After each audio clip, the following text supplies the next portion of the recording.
Avez-vous déjà observé cette femme dans une pièce qui, sans dire un mot, attire tous les regards? Pas nécessairement la plus belle selon les standards conventionnels, mais celle qui dégage quelque chose d'indéfinissable, une présence magnétique qui captive l'attention et reste gravée dans les mémoires. Il y a quelques années, j'ai assisté à une conférence où une intervenante, d'apparence tout à fait ordinaire, est montée sur scène. En l'espace de quelques minutes, 300 personnes étaient suspendues à ses lèvres. Ce n'était ni son physique, ni sa voix, ni même ses mots qui créaient cette fascination. C'était autre chose, une énergie profonde, authentique, qui émanait de son être même. Cette observation m'a mené vers les travaux révolutionnaires de Carl Jung, le père de la psychologie analytique, qui a découvert que l'attraction humaine opère à des niveaux bien plus profonds que nous l'imaginons. Jung parlait d'archétypes inconscients, de forces primordiales qui gouvernent nos désirs les plus profonds, sans que nous en ayons conscience. Aujourd'hui, nous vivons dans une époque de connexions superficielles, de relations éphémères, de swipe et de like. Pourtant, cette soif d'authenticité, de connexion profonde, de magnétisme véritable, n'a jamais été aussi forte. Les gens cherchent désespérément quelqu'un qui les touche au niveau de l'âme, qui éveille en eux des émotions qu'ils croyaient perdues. La vérité que je vais partager avec vous aujourd'hui n'est pas un ensemble de techniques de séduction. C'est une compréhension profonde des lois psychologiques qui gouvernent l'attraction authentique, des principes basés sur des décennies de recherche en psychologie, en neurosciences, et sur les insights révolutionnaires de penseurs comme Jung, qui ont osé explorer les mystères de la psyché humaine. Nous allons découvrir ensemble les 7 lois de l'essence magnétique féminine. Ces lois ne vous apprendront pas à manipuler ou à jouer des jeux. Elles vous révéleront comment réveiller ce qui dort déjà en vous. Cette force authentique qui fait que certaines femmes deviennent inoubliables. Si vous êtes prête à entreprendre ce voyage de découverte intérieure, à explorer les profondeurs de votre propre magnétisme authentique, laissez un commentaire. Je choisis l'authenticité. Votre engagement nourrit cette communauté de femmes courageuses qui osent être vraies. Pour comprendre le premier niveau de magnétisme féminin, nous devons plonger dans l'une des découvertes les plus fascinantes de Jung, l'anima. Dans l'inconscient de chaque être humain, homme ou femme, réside l'image d'une essence féminine primordiale.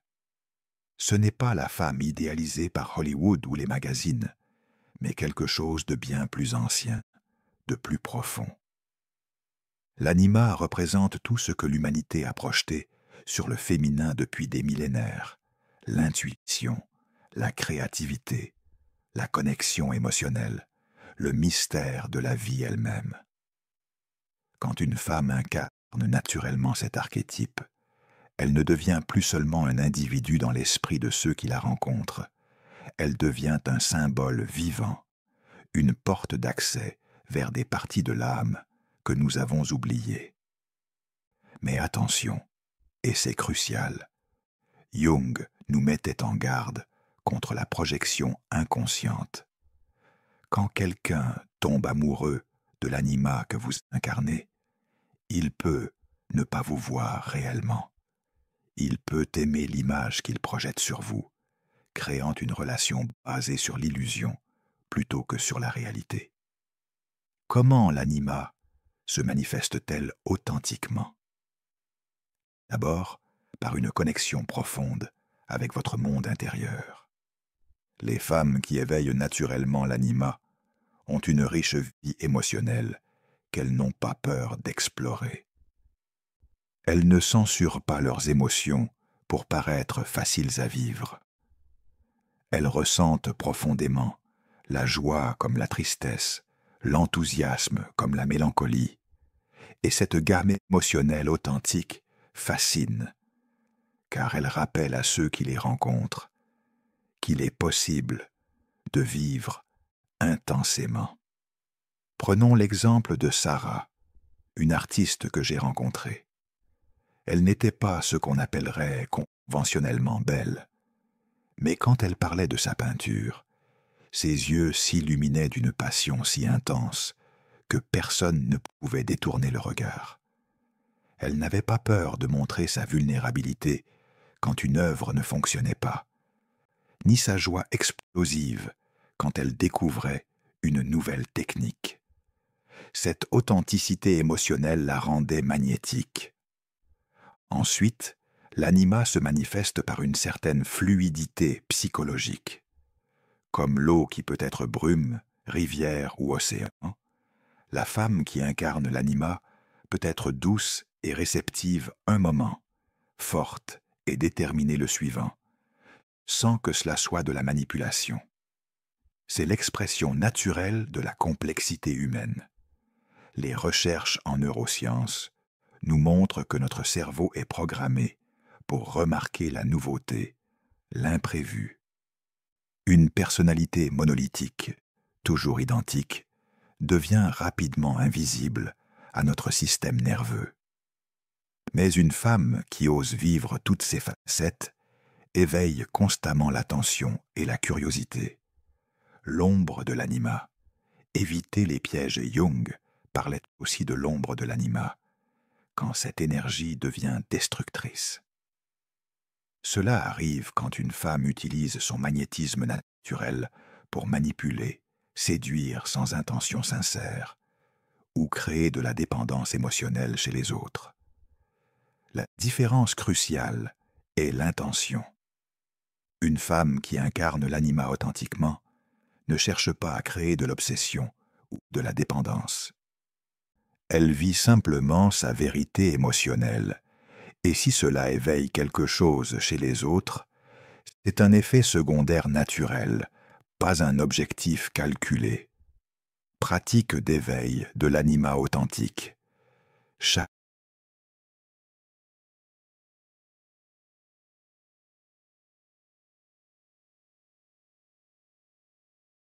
ce qui vous arrive, mais ce que vous ressentez vraiment. Quelles nuances émotionnelles découvrez-vous en vous?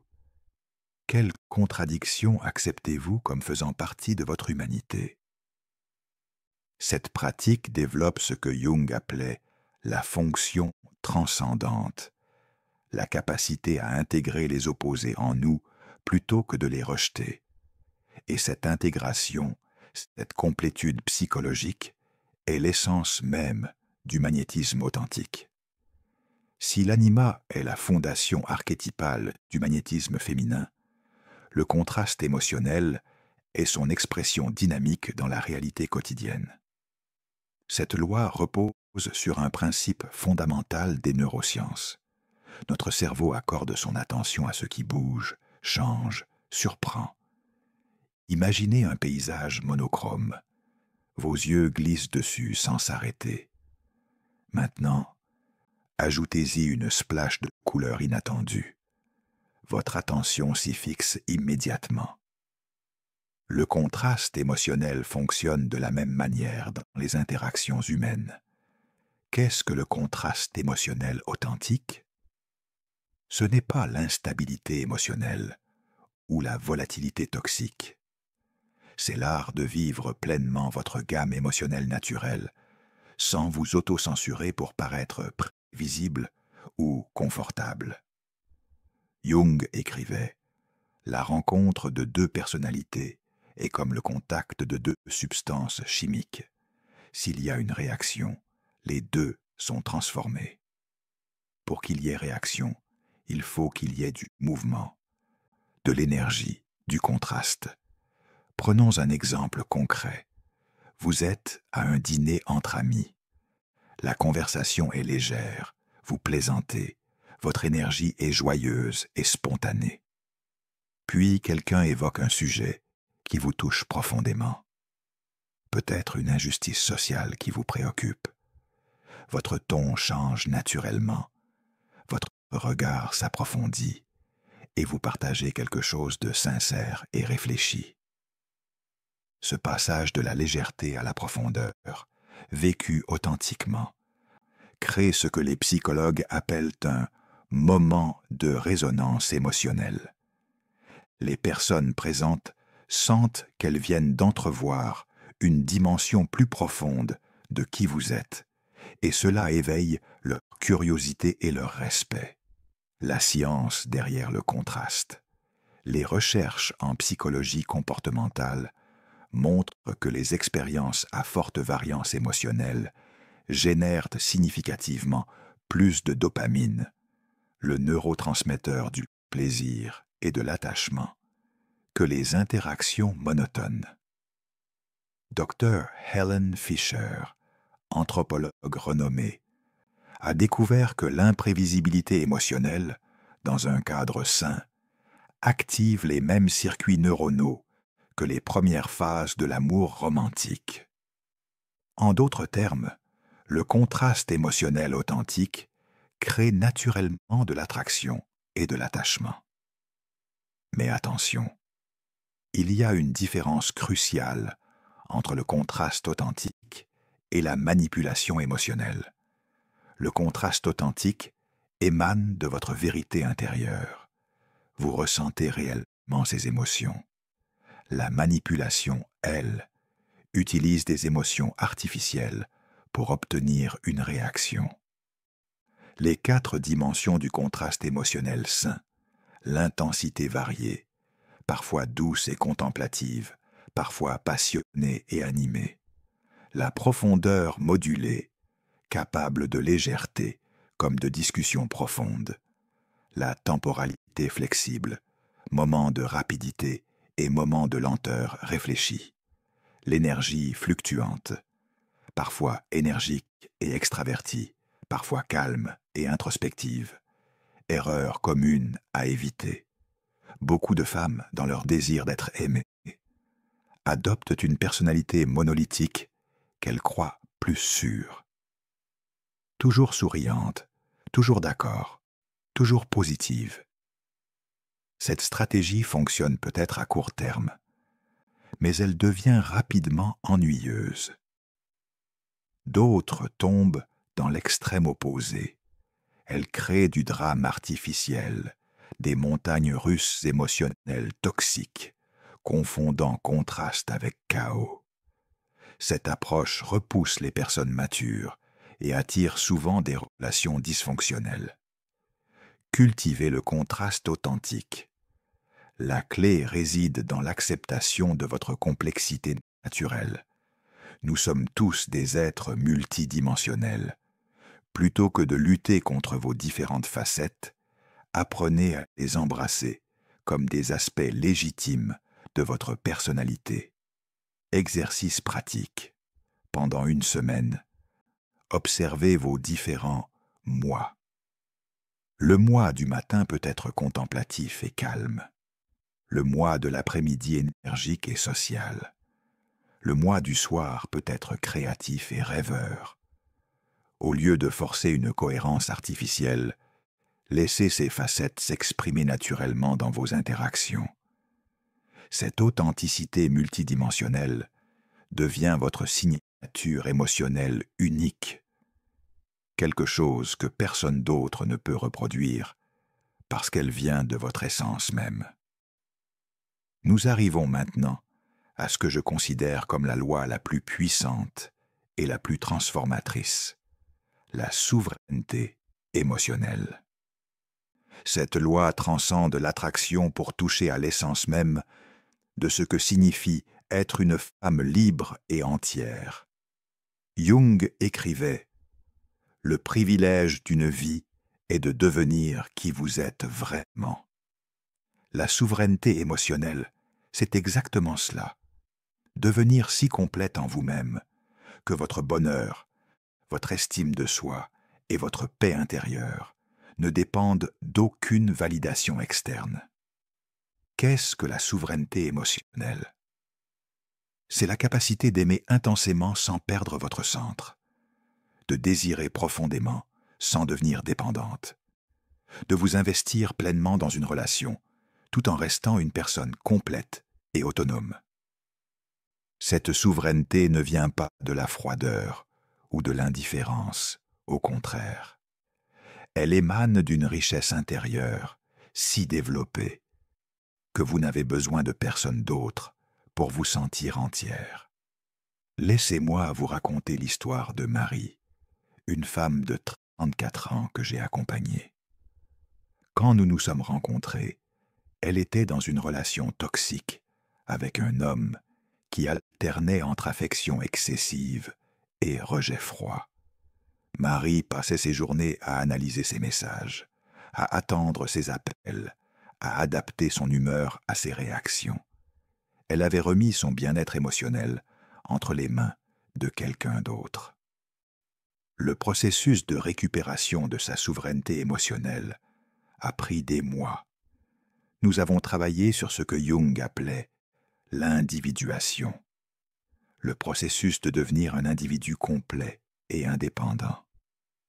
Marie a dû réapprendre à être heureuse seule, à prendre des décisions basées sur ses propres valeurs, plutôt que sur la peur d'être abandonnée. Le changement le plus remarquable s'est produit 6 mois plus tard. Marie rayonnait d'une confiance tranquille.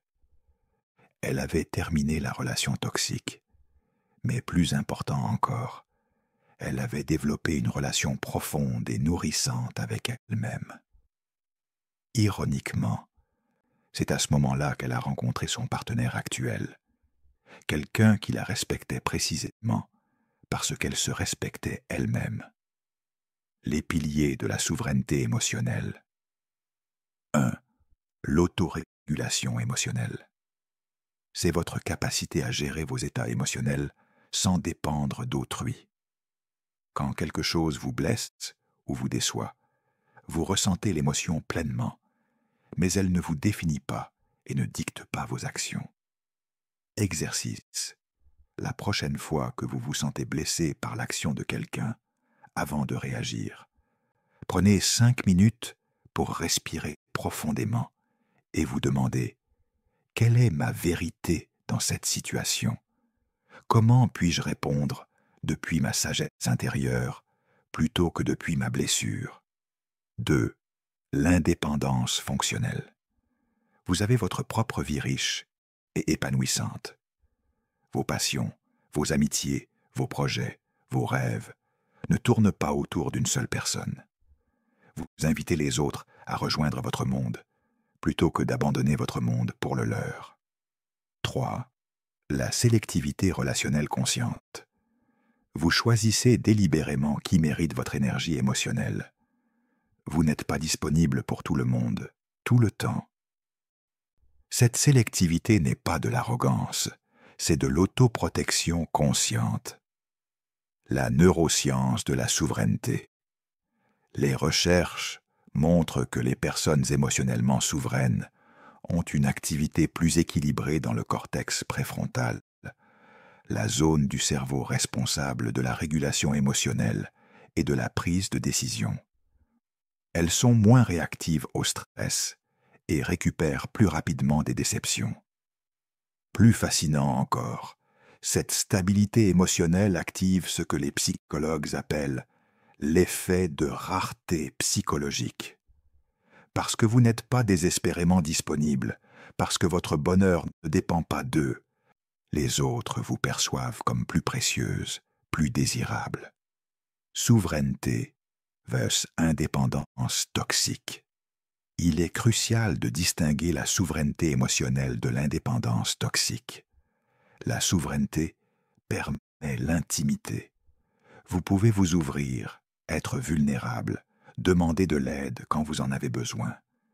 Mais vous le faites par choix, pas par nécessité émotionnelle. L'indépendance toxique, elle, refuse toute interdépendance saine. Elle construit des murs au lieu de frontières. Elle vient généralement de blessures non guéries et empêche les connexions authentiques. Développez votre souveraineté. Exercice pratique. Semaine 1. L'audit émotionnel. Tenez un journal de vos réactions émotionnelles pendant une semaine. À chaque fois que vous vous sentez bouleversé, notez. Qu'est-ce qui a déclenché cette émotion? Cette émotion est-elle proportionnelle à la situation?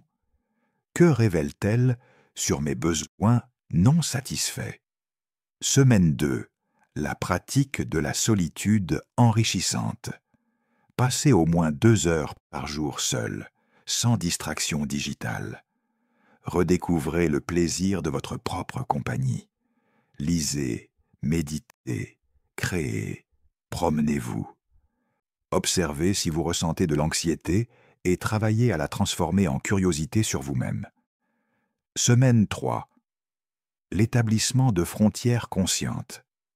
Identifiez une situation où vous donnez habituellement plus que vous ne recevez. Pratiquez dire non avec bienveillance, mais fermeté. Observez votre inconfort et rappelez-vous que fixer des limites saines est un acte d'amour-propre. Semaine 4.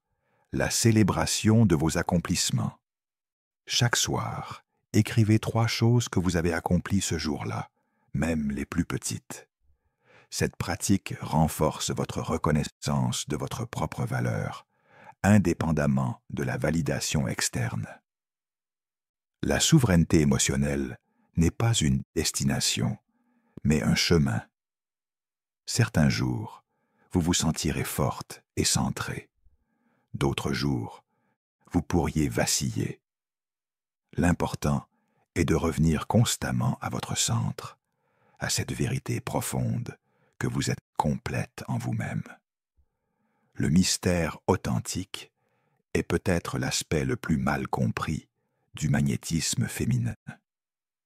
Dans notre culture de surpartage, où tout semble devoir être exposé sur les réseaux sociaux, l'art de préserver certains espaces sacrés de votre être est devenu révolutionnaire.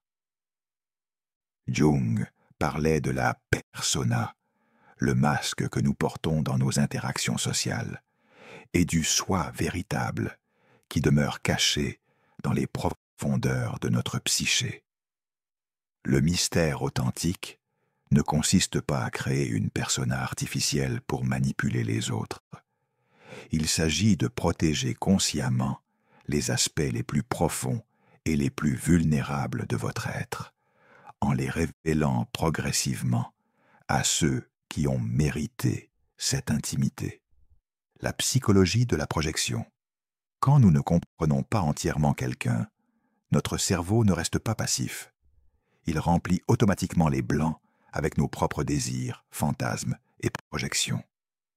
Jung appelait cela le phénomène de projection psychologique. Une femme mystérieuse ne devient donc pas seulement elle-même dans l'esprit de ceux qui la rencontrent, elle devient aussi le réceptacle de leurs aspirations les plus profondes. Elle représente non seulement ce qu'elle est, mais aussi ce qu'ils espèrent qu'elle pourrait être. Cette dynamique explique pourquoi certaines personnes nous fascinent, même quand nous les connaissons à peine. Ce n'est pas nécessairement qui elles sont qui nous attirent, mais qui nous imaginons qu'elles pourraient être. L'effet Zeigarnik et l'attraction. Les psychologues ont découvert un phénomène fascinant. Nous nous souvenons beaucoup mieux des tâches interrompues ou incomplètes que des tâches terminées. Cela s'appelle l'effet Zeigarnik, du nom de la psychologue qui l'a découvert. Cette loi s'applique parfaitement aux relations humaines. Quand toutes nos questions sur quelqu'un trouvent immédiatement une réponse, quand il n'y a plus rien à découvrir, l'intérêt s'évanouit. Mais quand des questions demeurent, quand des mystères persistent, notre esprit continue de s'en préoccuper. C'est pourquoi les premières rencontres où tout est dit dès le premier soir laissent souvent place à une baisse d'intérêt. Non pas parce que l'autre personne n'est pas intéressante, mais parce que le cerveau humain est programmé pour chercher la nouveauté et l'inconnu. Comment cultiver le mystère authentique? 1. La révélation progressive. Partagez vos profondeurs par couches, comme on épluche un oignon. Chaque interaction peut révéler une nouvelle facette de votre personnalité, mais jamais tout d'un coup. Exemple concret. Lors d'un premier dîner, on vous demande quel est votre rêve le plus cher. Au lieu de raconter toute votre histoire, vous pourriez répondre « J'ai un projet qui me passionne depuis des années, quelque chose qui combine art et impact social. C'est encore en gestation, mais ça occupe beaucoup mes pensées. » Cette réponse révèle votre profondeur tout en préservant l'intrigue. 2. La protection de votre intimité sacrée. Identifiez les aspects de votre vie qui sont précieux et vulnérables. Vos blessures d'enfance, vos peurs les plus profondes, vos rêves les plus chers. Ces éléments constituent votre sanctuaire intérieur. Ne les partagez qu'avec ceux qui ont prouvé qu'ils méritent cette confiance. Cette sélectivité n'est pas de la manipulation, c'est de l'autoprotection consciente. Dans un monde où l'intimité est souvent bradée, préserver certains espaces sacrés devient un acte de sagesse. 3. L'art du non-dit. Maîtrisez l'art de la pause, du silence, de la suggestion plutôt que de l'explication exhaustive. Laissez parfois vos mots résonner dans l'espace, sans les compléter par des détails inutiles. Une femme mystérieuse sait que parfois, ce qu'elle ne dit pas a plus d'impact que ce qu'elle dit. Elle comprend que l'imagination de l'autre est souvent plus puissante que n'importe quelle révélation explicite. Les pièges du mystère artificiel. Attention aux stratégies manipulatrices qui imitent le mystère authentique. Le jeu du chaud et froid, alterné artificiellement entre attention et indifférence pour créer de l'insécurité. La rétention d'informations calculées. Cacher des choses importantes pour garder le contrôle. Le faux mystère. Prétendre être complexe quand on n'a simplement rien d'intéressant à dire. Ces stratégies peuvent fonctionner temporairement, mais elles créent des relations toxiques basées sur l'insécurité plutôt que sur l'attraction authentique. Le mystère dans l'ère digitale. Nos vies numériques rendent le mystère plus difficile, mais plus précieux. Voici comment préserver votre mystère à l'ère des réseaux sociaux. Ne partagez pas chaque moment, chaque pensée, chaque émotion en ligne. Gardez certaines expériences précieuses hors des médias sociaux. Résistez à l'impulsion de tout documenter et partager immédiatement. Cette retenue digitale crée naturellement de la curiosité chez ceux qui vous connaissent en ligne, mais vous rencontrent en personne. Exercice pour développer votre mystère authentique. Exercice 1. L'inventaire de l'intimité. Faites une liste de tous les aspects de votre vie. Classez-les en 3 catégories. Public, vous pouvez en parler à n'importe qui. Semi-privé, vous en parlez à vos amis proches. Sacré, vous ne le partagez qu'avec ceux qui ont mérité cette intimité. Cet exercice vous aide à créer des frontières conscientes autour de votre mystère naturel. Exercice 2. La pratique du silence expressif. Pendant une semaine, pratiquez l'art de répondre aux questions par d'autres questions, ou par des réponses qui révèlent votre profondeur sans tout expliquer. Par exemple, si on vous demande « Qu'est-ce qui te rend heureuse ?», au lieu de donner une liste, vous pourriez dire « Les petites choses qui passent inaperçues, et toi ?» Exercice 3. La création d'espace. Apprenez à être confortable avec les silences dans la conversation.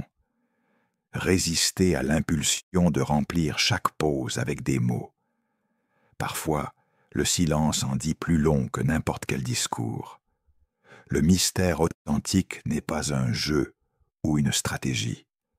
C'est une reconnaissance que vous êtes un être complexe, multidimensionnel, et que cette complexité mérite d'être révélée progressivement à ceux qui savent l'apprécier.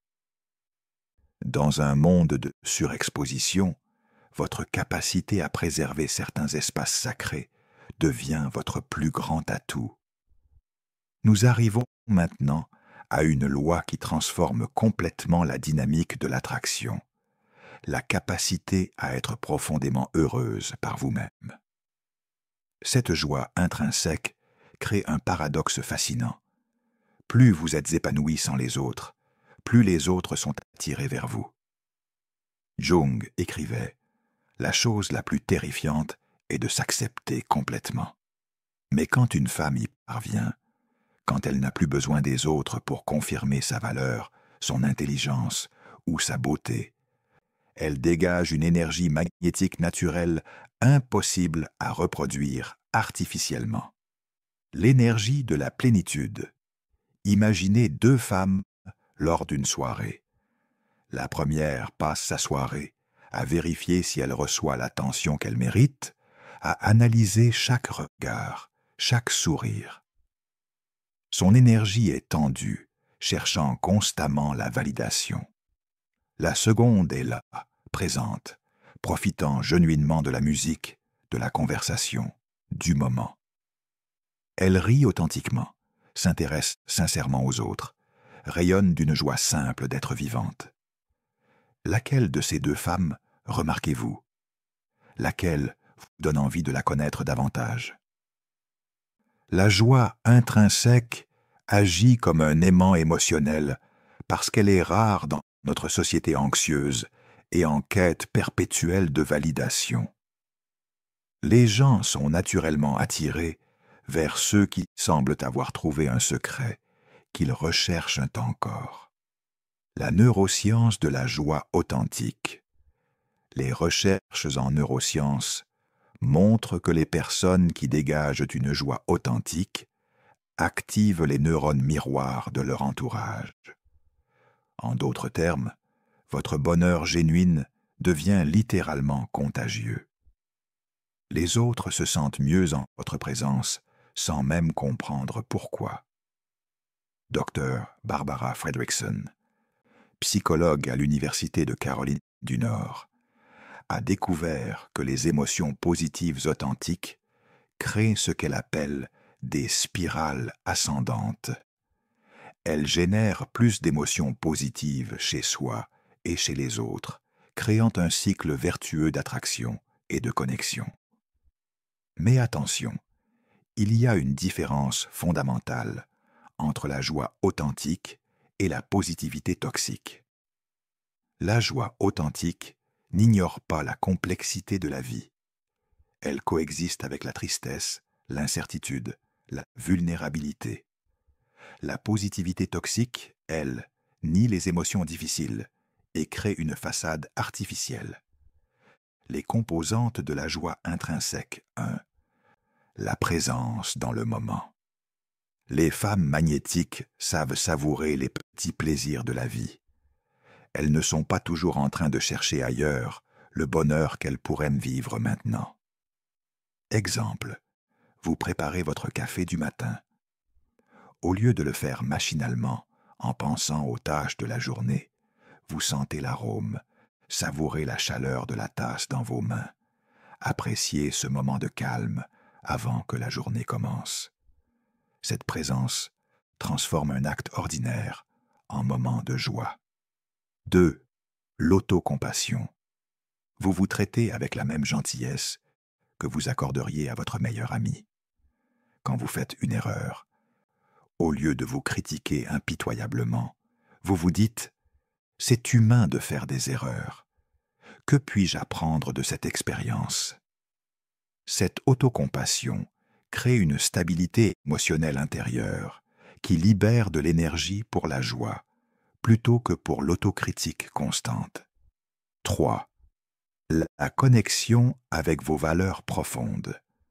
Vous savez ce qui vous importe vraiment, au-delà des attentes sociales. Vous vivez selon vos propres principes plutôt que selon les scripts que d'autres ont écrits pour vous. 4. La curiosité envers la vie. Vous abordez chaque jour avec une curiosité authentique. Qu'allez-vous apprendre? Qui allez-vous rencontrer? Quelle beauté inattendue pourriez-vous découvrir? Développez votre joie intrinsèque. Exercice pratique. L'exercice du plaisir quotidien.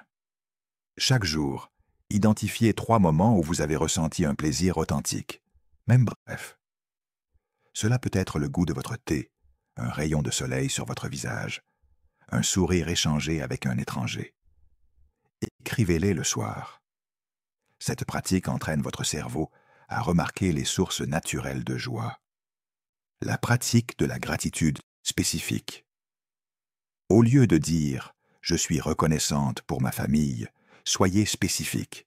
« Je suis reconnaissante pour la façon dont ma sœur m'a fait rire hier en imitant notre chat. » La spécificité rend la gratitude plus puissante et authentique. L'indépendance émotionnelle, au-delà de la joie. La joie intrinsèque fait partie d'un concept plus large, l'indépendance émotionnelle. Cela signifie que votre état émotionnel ne dépend pas des actions, paroles ou humeurs des autres. Vous pouvez être triste sans que cela ne vienne de quelqu'un d'autre. Vous pouvez être heureuse même si votre partenaire passe une mauvaise journée. Cette indépendance ne signifie pas l'indifférence. Vous pouvez être empathique et soutenante tout en gardant votre propre équilibre émotionnel. Cette stabilité devient magnétique parce qu'elle offre aux autres un refuge émotionnel. Les gens savent qu'en votre présence, ils n'ont pas à gérer vos montagnes russes d'émotionnel, en plus des leurs. Dans notre époque d'attention fractionnée, de notifications constantes et de multitâches permanents, la capacité d'être pleinement présente devient un super-pouvoir relationnel. Cette loi transforme vos interactions de simples échanges en moments de connexion profonde. Jung parlait de l'attention flottante, la capacité d'être présent sans agenda, sans jugement, simplement ouvert à ce qui émerge dans l'instant. Cette qualité de présence est devenue si rare qu'elle fascine instantanément ceux qui la rencontrent. Qu'est-ce que la présence totale? Ce n'est pas seulement écouter les mots de l'autre, c'est être présente à leur émotion, à leur énergie, à ce qu'ils ne disent pas. C'est cette qualité d'attention qui fait que l'autre personne se sent vraiment vue et entendue pour qui elle est. Pensez à la dernière fois que quelqu'un vous a accordé ce type d'attention totale. Comment vous êtes-vous senti? Probablement reconnu, valorisé, comprise à un niveau profond. Cette expérience est si puissante qu'elle crée instantanément de l'intimité et de la connexion. La neuroscience de la présence. Les recherches montrent que quand nous nous sentons vraiment écoutés, notre cerveau libère de l'ocytocine, l'hormone de l'attachement et de la confiance. En d'autres termes, votre présence authentique crée littéralement des liens biochimiques. Plus fascinant encore, les études d'imagerie cérébrale révèlent que quand 2 personnes sont en connexion profonde, leurs cerveaux se synchronisent. Vos ondes cérébrales commencent à s'harmoniser avec celles de l'autre personne, créant littéralement une résonance neurologique. Les composantes de la présence magnétique. 1. L'écoute sans agenda. Vous écoutez pour comprendre, pas pour répondre. Vous n'êtes pas en train de préparer votre prochaine phrase pendant que l'autre parle. Votre attention est entièrement disponible pour recevoir ce qu'il partage. 2. La tolérance au silence. Vous êtes confortable avec les pauses, les silences, les moments où l'autre cherche ses mots. Vous ne vous précipitez pas pour combler ces espaces.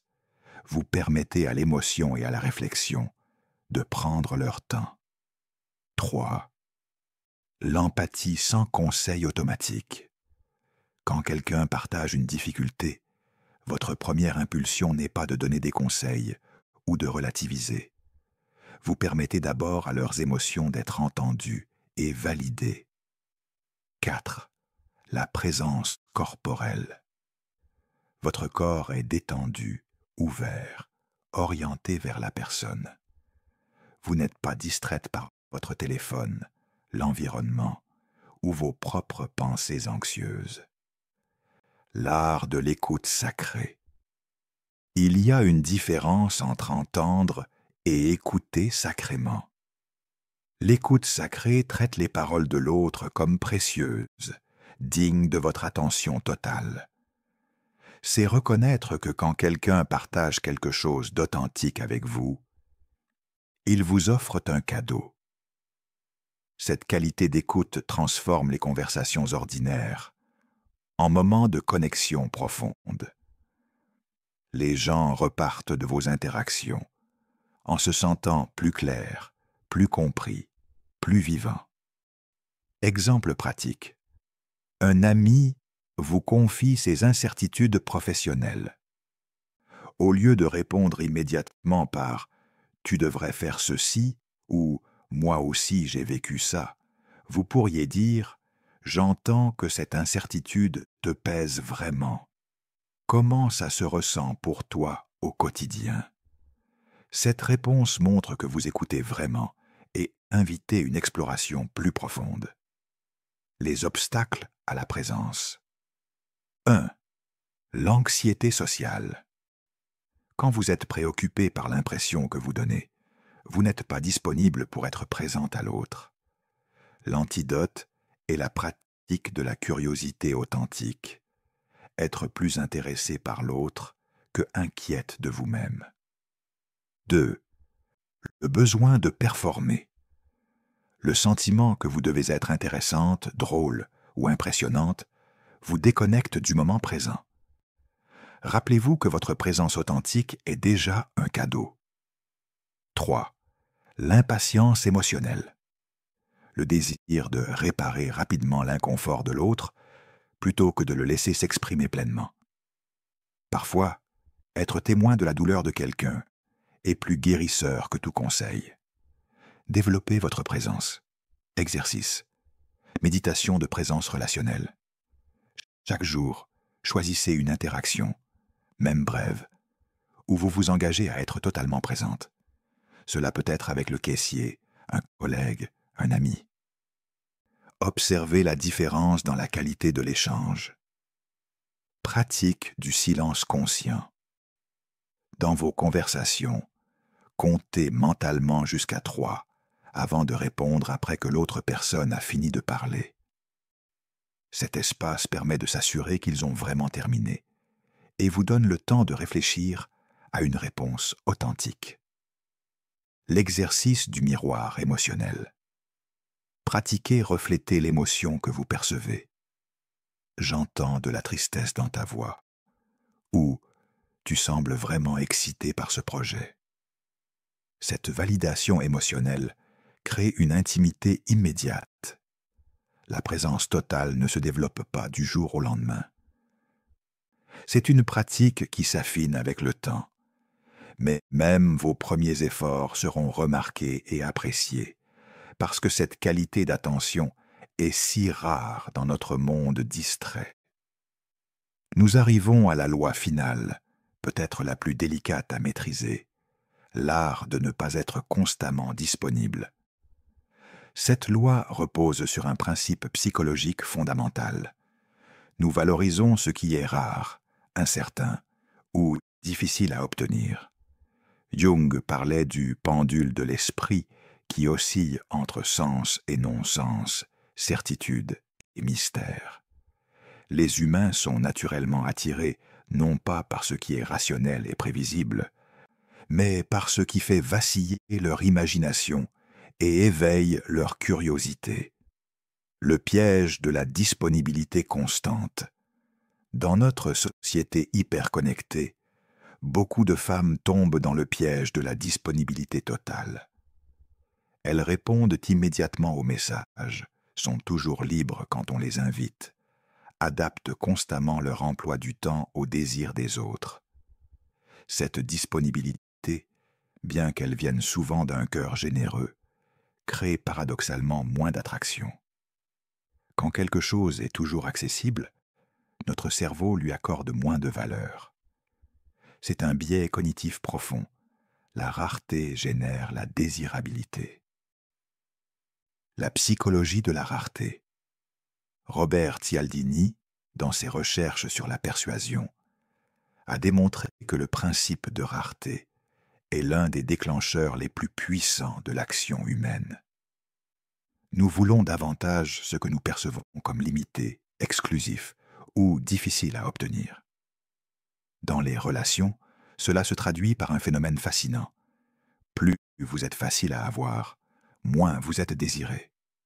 Plus vous représentez un défi, sain, plus vous devenez précieuse.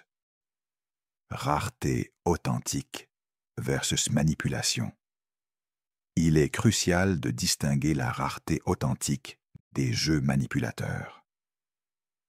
La rareté authentique découle naturellement d'une vie riche et épanouissante.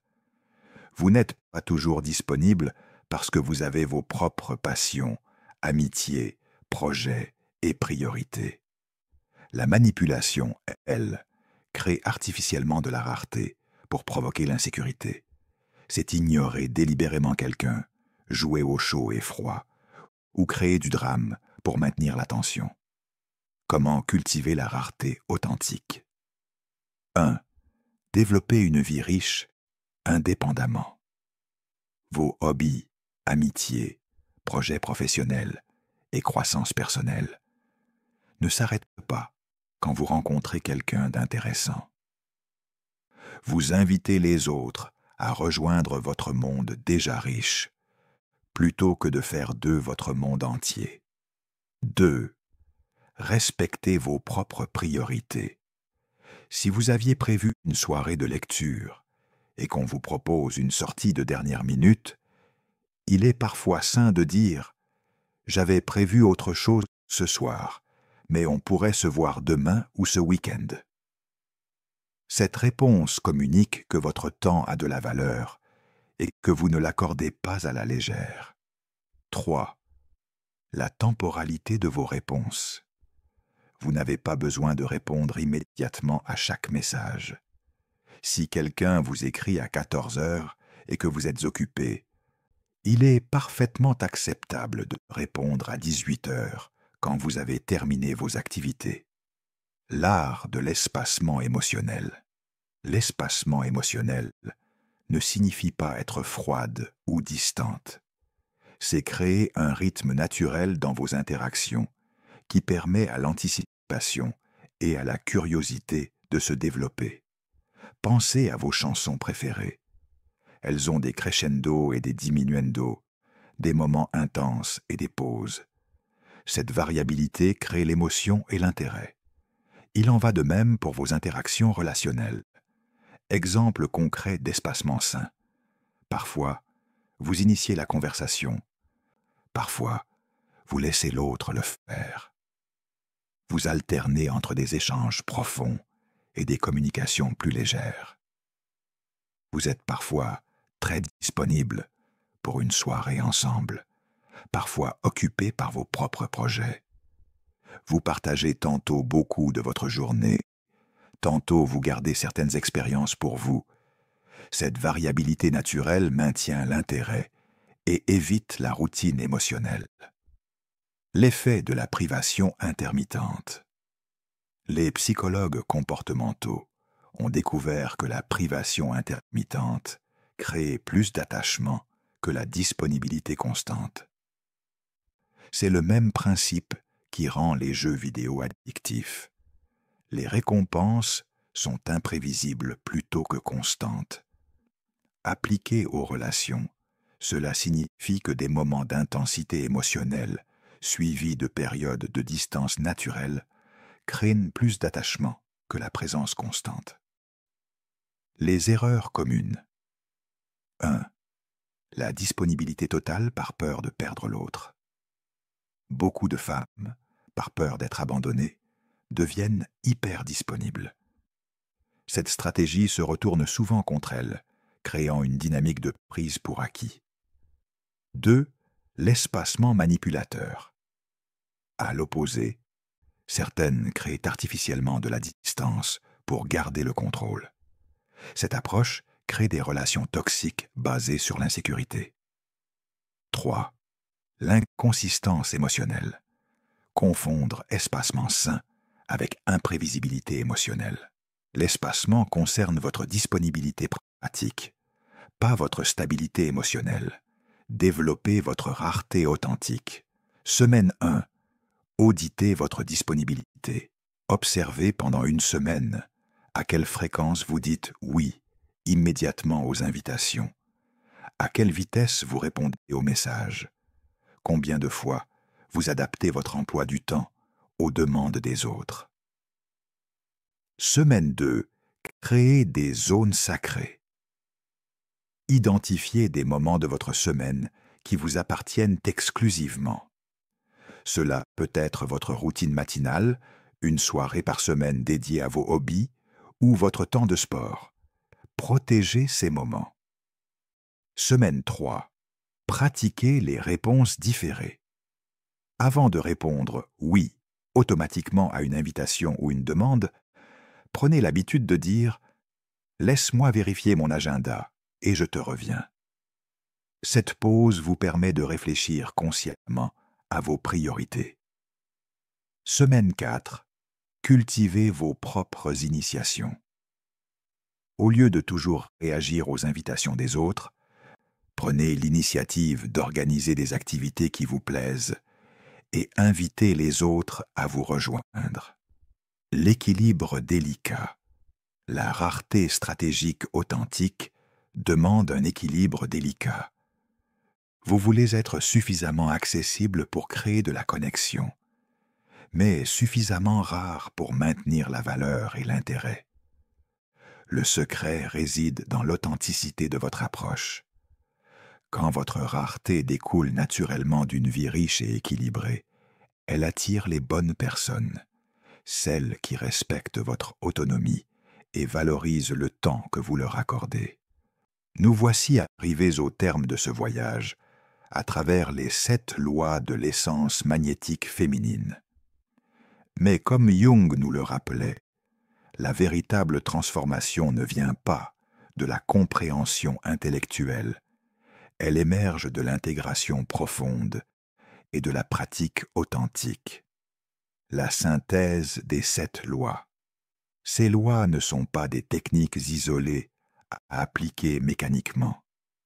Elles forment un système holistique qui, lorsqu'il est intégré authentiquement, transforme non seulement votre magnétisme extérieur, mais votre relation avec vous-même. L'éveil de l'anima vous connecte avec votre essence archétypale profonde. Le contraste émotionnel vous permet d'exprimer cette essence dynamiquement. La souveraineté émotionnelle vous donne la stabilité pour maintenir votre centre. Le mystère authentique protège votre profondeur sacrée. La joie intrinsèque vous nourrit de l'intérieur. La présence totale vous connecte profondément aux autres, et la rareté stratégique préserve votre préciosité. Ensemble, ces lois créent ce que nous pourrions appeler l'effet multiplicateur. Leur combinaison génère un magnétisme bien plus puissant que la somme de leurs parties. L'individualisation versus l'imitation Jung insistait sur le fait que chaque individu doit trouver sa propre voie vers l'individualisation. Ces lois ne sont pas un modèle à copier, mais un cadre à adapter selon votre personnalité unique, vos expériences et votre chemin de vie. Votre magnétisme authentique ne ressemblera à celui d'aucune autre femme. Il portera votre signature unique, vos blessures transformées en sagesse, vos passions particulières, votre façon unique de voir le monde. les résistances au changement. Soyez préparé aux résistances intérieures. Votre ego, habitué aux anciens schémas, peut se rebeller contre ces changements. Vous pourriez entendre des voix intérieures dire « Tu deviens égoïste, tu vas perdre des gens » ou « Ce n'est pas toi ». Ces résistances sont normales et même saines. Elles indiquent que vous touchez à quelque chose de profond. Jung appelait cela l'énantiodromie, la tendance naturelle de la psyché à résister aux changements, même positifs. L'impact sur vos relations existantes. Quand vous commencez à incarner ces lois authentiquement, vos relations vont évoluer. Certaines personnes, habituées à votre ancien moi, pourraient résister à votre transformation. D'autres seront attirées par cette nouvelle énergie que vous dégagez. Cette transition peut être inconfortable, mais elle est nécessaire. Vous ne pouvez pas grandir tout en maintenant toutes vos relations exactement dans le même état. Comme Jung l'écrivait, tout ce qui nous irrite chez les autres peut nous amener à nous comprendre nous-mêmes. Le paradoxe de l'effort. Plus vous essayez d'être magnétique, moins vous le devenez. Le vrai magnétisme émerge du lâcher-prise, de l'authenticité sans effort. C'est quand vous arrêtez de performer pour les autres que votre vraie essence peut briller. Ce paradoxe peut être frustrant au début. Nous sommes conditionnés à croire que nous devons faire quelque chose pour obtenir des résultats. Mais le magnétisme authentique vient de l'être, pas du faire. Votre engagement envers vous-même. Je vous invite maintenant à prendre un engagement solennel envers vous-même. Pas envers moi, pas envers cette vidéo, mais envers la femme que vous êtes appelée à devenir. Cet engagement pourrait ressembler à ceci. Je m'engage à explorer ces 7 lois, non pas pour plaire aux autres, mais pour honorer qui je suis vraiment. Je m'engage à être patiente avec mon processus de croissance, à être compatissante envers mes résistances et à faire confiance à ma sagesse intérieure. Le chemin continue. Cette vidéo marque un début, pas une fin. L'intégration de ces lois est le travail d'une vie. Certains jours, vous vous sentirez puissante et centrée. D'autres jours, vous pourriez douter ou revenir à d'anciens schémas. C'est humain et normal. Ce qui compte n'est pas la perfection, mais la direction. Chaque fois que vous choisissez l'authenticité sur la performance, la vérité sur l'acceptation facile, votre propre voix sur les attentes des autres, vous renforcez votre magnétisme véritable. Votre question de réflexion. Je vous laisse avec une question que Jung posait souvent à ses patients. Qui seriez-vous si vous cessiez complètement d'essayer de plaire aux autres? Cette question peut être dérangeante, libératrice, terrifiante ou exaltante, souvent tout à la fois. Mais c'est en y répondant honnêtement que vous découvrirez votre magnétisme le plus authentique. Votre communauté de croissance. Si cette exploration vous a touché, si vous ressentez l'appel vers cette authenticité plus profonde, rejoignez cette communauté en vous abonnant et en partageant vos réflexions dans les commentaires. Utilisez le hashtag #Essence magnétique pour connecter avec d'autres femmes sur ce chemin. Et rappelez-vous, vous n'avez pas besoin d'être parfaite pour commencer.